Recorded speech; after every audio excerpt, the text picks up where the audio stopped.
Hello friends, स्वागत है आप सबका आपके अपने YouTube channel is my investment में। फ्रेंड्स, पीएसयू बैंकिंग स्पेस में और प्राइवेट स्पेस के जो पुराने बैंक्स हैं, ट्रेडिशनल बैंक्स हैं, उनमें एक बड़ी तेज़ी देखने को मिली है। जितनी भी कमज़ोर क्वालिटी के बैंक थे, वहाँ पर पिछले 3 महीने में 2 से ढाई गुना की वन वे रैली देखने को मिली है और लगभग सारे ही स्टॉक्स में banking space frontline private banks को छोड़ दें, जो पहले ही बढ़े हुए थे, बाकी सारे बैंक्स ने इस रैली में ज़बरदस्त पार्टिसिपेशन करा है। फ्रेंड्स, यहाँ पर लोगों का इंटरेस्ट इसलिए भी बहुत ज़्यादा बन रहा है, ट्रेडर्स का और इन्वेस्टर्स का, क्योंकि अपने ऑल टाइम हाई से ये स्टॉक्स अभी भी बहुत ज़्यादा करेक्टेड हैं। जहाँ एचडीएफसी बैंक, एक्सिस ने न्यू लाइफ टाइम हाई लगाया है, आईसीआईसीआई ऑल टाइम हाइस के आसपास चल रहा है। ऐसे में ये बैंक ऑल टाइम हाइस से बहुत ज़्यादा करेक्टेड हैं। तो क्या गिरावट पर इनमें माल भरने का मौका बन गया है, क्योंकि अपने हाई से थोड़ा सा करेक्ट भी हो चुके हैं। इवन पीछे जो करेक्शन आई थी उसमें एक अच्छी करेक्शन वहाँ देखने को मिली थी, उसके बाद फिर से स्टॉक्स में बाइंग देखने को मिली है। तो क्या फ्रेंड्स, यहाँ पर गिरावट में माल भरने का मौका है। नंबर ऑफ शेयर्स इतने ज़्यादा हैं पीएसयू बैंक स्पेस में ही लिस्टेड, 7 से 8 कंपनी लिस्टेड हैं। तो कौन सा स्टॉक आप खरीद सकते हैं, क्या कोई कमाई का मौका बन रहा है, डिटेल में इस बारे में इस वीडियो में हमने बात करी है। फ्रेंड्स, अगर आपने हमारा चैनल अब तक सब्सक्राइब नहीं किया है, इज़ माई इन्वेस्टमेंट को सब्सक्राइब करिए और नोटिफिकेशन का बटन दबाइए, ताकि आप हर वीडियो का नोटिफिकेशन सबसे पहले पा सकें। फ्रेंड्स, इन बैंक्स में एक रैली के बाद एक अच्छा कंसोलिडेशन भी देखने को मिल रहा है। लगभग 8-10% सारे ही स्टॉक अपने हाई से करेक्ट हो चुके हैं और करेक्शन में स्टॉक्स आपको और नीचे भी मिल सकते हैं। तो क्या एक्यूमुलेट या बाय करने का मौका है, इस बारे में हम बात करते हैं। फ्रेंड्स, आप हमें ट्विटर पे फॉलो कर सकते हैं, इंस्टाग्राम पे फॉलो कर सकते हैं, दोनों ही हैंडल हमने आपके सामने दिए हैं। कोई क्वेरी हो डीएम करिए, हमारी टीम आपको रिवर्ट करेगी। फ्रेंड्स, यहाँ पर पीएसयू बैंक्स के शेयर अपने हाई से बहुत ज़्यादा करेक्टेड थे और one of the biggest wealth destroyer पिछले 6 से 7 साल में रहे हैं। ऑन एन एवरेज अगर आप कोई भी शेयर देखोगे एसबीआई को छोड़ के, तो जितने भी छोटे पीएसयू बैंक्स थे वो लगभग अपने हाई से 50 से 60% के आसपास करेक्टेड थे और एकाएक स्टॉक्स में बड़ी रैली देखने को मिली है। ये रैली सिर्फ जो है प्राइस मूवमेंट में नहीं है, अगर फंडामेंटली भी देखोगे तो इनके डिसबर्समेंट्स ऑल टाइम हाई पर हैं और एनपीएस ऑल टाइम लो, ऑल टाइम तो मैं नहीं कहूँगा पर डिकेट्स लो के आसपास हैं। और यहाँ पर निम भी इनके सुधर रहे हैं, ज़बरदस्त प्रॉफिटेबिलिटी देखने को मिल रही है। Price to book value, price to earning ratio पे देखें तो बहुत सस्ते दिखते हैं। तो क्या ऐसे में ये अब मार्केट के फेवरेट बन रहे हैं और ये रैली आगे भी एक्सटेंड हो सकती है। हमने डिटेल में इस बारे में बात करी है। कुछ बैंक्स की मैं बात करूं तो इंडियन बैंक 130-140 रुपीज़ से लेके 306 तक नॉन स्टॉप गया है। छोटे बैंक में यूको बैंक, आईओबी 10-12 रुपए से लेके 40 रुपए तक का सफ़र इन्होंने तय किया है। कर्नाटका बैंक हालांकि पीएसयू बैंक नहीं है, बट जो है बिल्कुल पीएसयू नॉर्म्स के तरह ही चलता है, पुराना बैंक है। कर्नाटका साउथ इंडिया, ये भी अपने हाई लोज से बहुत मल्टी बैगर रिटर्न्स दिए हैं, लगभग 2-2.5 गुना हो चुके हैं।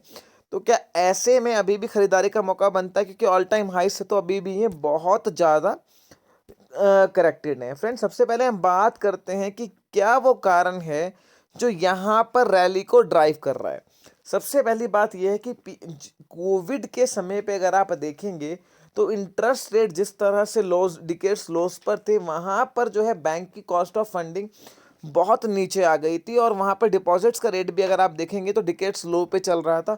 बैंक का जो bulk deposit, cost of funding और बाकी जो एक्सटर्नल फंडिंग्स थी उसकी कॉस्ट बहुत कम थी।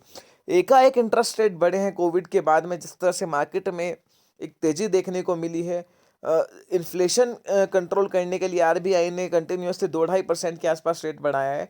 तो अभी इंटरेस्ट जो लैंडिंग है इनकी वो हाईयर रेट पर है, जो पुरानी कॉस्ट ऑफ फंडिंग है वो थोड़ी लो है। तो नीम उसकी वजह से एक्सपेंड हुआ है। हालांकि ये बहुत टेम्पररी है और आने वाले टाइम में कॉस्ट ऑफ फंडिंग बढ़ रही है तो निम्स पर भी प्रेशर देखने को मिलेगा।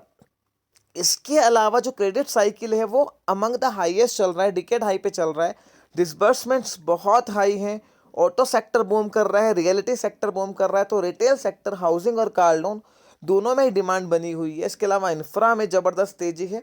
तो क्रेडिट की डिमांड बहुत ज़्यादा है मार्केट में, डिसबर्समेंट्स भी इनके बहुत बढ़िया हैं। अंडर वैल्यूड है शेयर, इसमें तो कोई दो राय नहीं है।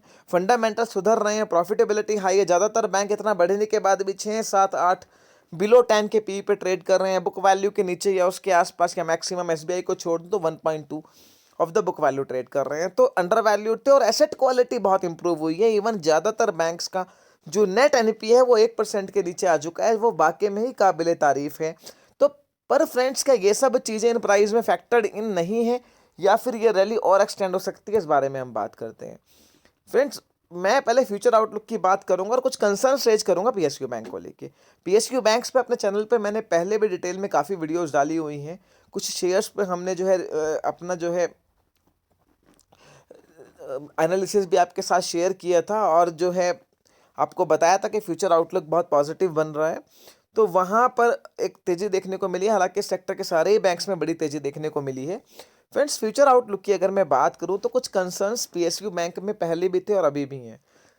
जो मार्केट में अभी तेजी है, क्रेडिट डिमांड है। अभी क्या हो रहा है कि जिसको जितना क्रेडिट चाहिए वो मिल जा रहा है, एक नहीं तो दूसरा बैंक, दूसरा नहीं तो तीसरा बैंक। पर ये जो है परमानेंट नेचर में नहीं है। मार्केट में अगर थोड़ा भी ग्लोबल रिसेशन का फर्क इंडिया पे पड़ना तय है, स्लो डाउन आता है, तो रिपेमेंट्स में प्रॉब्लम आएगी, और वहाँ पर इंटरेस्ट रेट भी बढ़े हुए हैं, तो कहीं ना कहीं वो एसेट क्वालिटी पे प्रेशर डालेगी। कॉस्ट ऑफ फंडिंग भी आने वाले टाइम में बढ़नी है, और डिसबर्समेंट्स में भी स्लो डाउन देखने को मिलेगा। पीएसयू बैंक्स की अगर हम क्वालिटी की बात करें, लैंडिंग क्वालिटी की बात करें, कस्टमर सिलेक्शन की बात करें, वो हमेशा क्वेश्चनेबल रही है। वो प्राइवेट बैंक के कंपैरिजन में अभी भी बहुत उनको काम करना बाकी है। तो उस तरह की क्वालिटी लैंडिंग नहीं है कि जो एसेट क्वालिटी की फिगर्स आज हैं वो आगे मेंटेन रहेंगे, इसके चांसेस थोड़े से कम हैं, और वहाँ कहीं ना कहीं क्वेश्चन मार्क है। इवन पीएसयू बैंक्स में जिस तरह की लैंडिंग आज के डेट में देखने को मिल रही है, जिस तरह की प्रॉफिटेबिलिटी देखने को मिल रही है, वो पेस और वो एसेट क्वालिटी कंटिन्यू रहेगी, ये आने वाले टाइम का एक बड़ा कंसर्न है।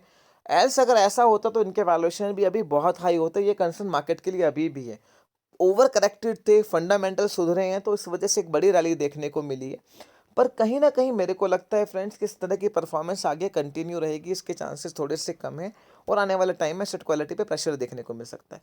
अगर मैं फ्यूचर आउटलुक की बात करूं तो अभी 2-3 क्वार्टर पीएसयू बैंक्स के रिजल्ट्स आपको काफ़ी अच्छे देखने को मिलेंगे, पर उसके बाद ये परफॉर्मेंस कंटिन्यू रहना काफ़ी मुश्किल है।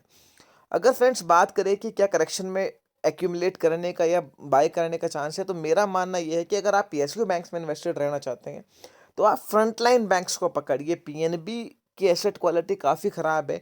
एसबीआई इसमें लीडर है, लीडर था और रहेगा। पीएसयू बैंक्स में 50% से ज़्यादा का शेयर एसबीआई अकेला ही कमांड करता है, तो एसबीआई एक हाथी है, और जो है उस शेयर में अगर आप लॉन्ग टर्म के लिए बने रहते हैं तो आपको अच्छा प्रॉफिट मिल सकता है। फिर भी और कुछ अच्छी क्वालिटी के बैंक में आपको केनरा बैंक और इंडियन बैंक को देखना चाहिए। ये दोनों बैंक पे कवरेज हमने पहले भी कई बार दी है, हमें काफ़ी पसंद है एसेट क्वालिटी के फ्रंट पे। छोटे बैंक्स में बैंक ऑफ महाराष्ट्र भी अच्छा लगता है, बट मेरा मानना है कि पीएसयू बैंक्स में अगर आप खरीदना चाहते हैं तो एक तो इंडियन बैंक, केनरा बैंक जैसे बैंक में रहिए, या बैंक ऑफ महाराष्ट्र को देखिए। जिनकी एसेट क्वालिटी खराब है उधर बिल्कुल भी नज़र मत डालिए। दूसरी बात ये कि करेक्शन पे खरीदिए। अभी आपने देखा था कि सब्सटैंशियल करेक्शन 25-30% की देखने को मिली थी लास्ट टू लास्ट वीक, जब मार्केट में एक बड़ी करेक्शन आई थी। तो इस तरह के कंसोलिडेशन करेक्शन में ये स्टॉक आपको नीचे मिल जाएंगे। थर्ड पॉइंट ये कि आपने इस बार जो व्यू है वो लंबा बना के रखना है, 3 से 4 क्वार्टर का। तो वहां पर हो सकता है आपको एक अच्छा गेन देखने को मिल जाए। ना तो ये इस तरह की इन्वेस्टमेंट है जिसको आप 8-10 साल करके, 5-7 साल करके छोड़ दें, मुझे नहीं लगता। अगर बहुत लंबा व्यू है तो आप एक्सिस, एचडीएफसी और आईसीआईसीआई के साथ जाइए। और जो है ना ही ये अभी करंट के लेवल पे जो थोड़ी सी करेक्शन आई है उसमें अट्रैक्टिव लग रहे हैं। अगर आपको खरीदना ही है तो आप फ्रंटलाइन बैंक्स को, पीएसयू स्पेस में अच्छी क्वालिटी के बैंक्स को करेक्शन पे शॉर्ट टर्म के लिए खरीदिए, 1-2 क्वार्टर के लिए। अभी आने वाला टाइम इनके लिए थोड़ा अच्छा रहेगा। डिसबर्समेंट्स हाई हैं, एसेट क्वालिटी कंट्रोल में है, प्रोविजनिंग कंट्रोल में है, फ्रेश स्लिपेज भी कम है, तो उसकी वजह से रिजल्ट्स अच्छे देखने को मिलेंगे। बट बहुत लॉन्ग टर्म अगर आपको लगाना है तो पीएसयू में एसबीआई और प्राइवेट बैंक्स में फ्रंटलाइन बैंक्स को देखिए। और अगर यहाँ पर खरीदना है तो करेक्शन में 6 महीने से 1 साल का व्यू बना के खरीद सकते हैं। कोई बहुत बड़ा रिटर्न ये आपको मीडियम टू लॉन्ग टर्म में दे दें, इसके चांसेस मुझे बहुत कम लगते हैं। साइक्लिकल मूव आता है इनमें, 8-10 साल में एक बार चलते हैं। पिछला डेटा उठा के देख लीजिए, तो अभी सब कुछ चल चुका है, इनका नंबर रह गया था, ये भी चल रहे हैं, फंडामेंटली भी थोड़ा सुधर रहा है। बट ये चीज़ें टेम्पररी हैं, जो 1-2 क्वार्टर और रह सकती हैं। तो थोड़ा बहुत मूव इनमें और देखने को मिल जाए। साइज छोटा है तो बड़ा मूव 20-50% का एकदम देखने को मिल जाता है। तो उस पॉइंट ऑफ व्यू से आप यहाँ पर एक पोजीशन बना सकते हैं। बट अगर आप बैंकिंग स्पेस में कोई बढ़िया बैट ढूंढ रहे हैं तो वो अभी भी फ्रंट लाइन प्राइवेट बैंक या एसबीआई ही रहेंगे। फ्रेंड्स, फर्दर आपकी कोई भी क्वेरी हो आप कमेंट सेक्शन में डाल सकते हैं, हम आपका रिप्लाई करेंगे। ट्विटर पे हमें फॉलो कीजिए, इंस्टा पे हमें फॉलो कीजिए। कोई भी क्वेरी हो आप डायरेक्ट मैसेज करके हमारी टीम से बात कर सकते हैं।